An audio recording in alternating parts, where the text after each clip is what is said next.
छतरपुर के जिला अस्पताल में बाइक और गाड़ियों की चोरी थमने का नाम नहीं ले रही। जिला अस्पताल परिसर में 42 कैमरे लगे हैं, 15 गार्ड भी हैं। इसके बावजूद बाइकों की चोरी थमने का नाम नहीं ले रही। इस मामले में सीएमएचओ का कहना है कि जिला अस्पताल परिसर इतना बड़ा है कि सिर्फ 15 गार्ड पूरी देखभाल नहीं कर पाते। हालांकि इन 15 गार्डों को भी ट्रेनिंग दिलाई जाएगी, लेकिन इस पूरे परिसर को संभालने के लिए लगभग 40 से 50 गार्ड की जरूरत है। उनका कहना है कि इस संबंध में कलेक्टर के साथ मिलकर बातचीत की जाएगी। उन्होंने बताया कि न्यायालय के निर्देश के बाद अब अस्पतालों में सुरक्षा व्यवस्था और भी ज्यादा पुख्ता करने के निर्देश दिए गए हैं, जिसको लेकर और गाइड की जरूरत है।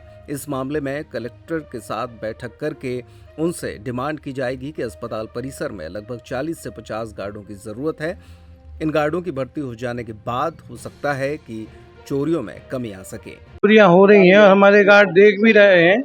उसका मतलब यहाँ पे गार्ड हमेशा ड्यूटी पे तैनात रहते हैं।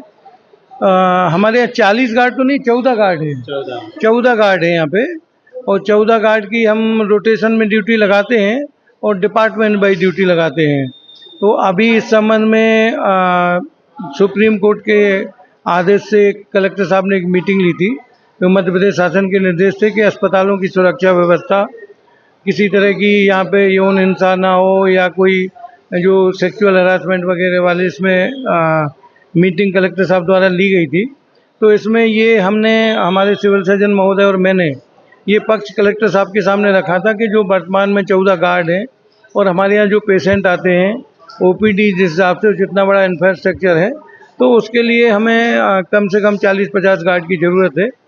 तो उसके लिए हमने डिमांड किया है।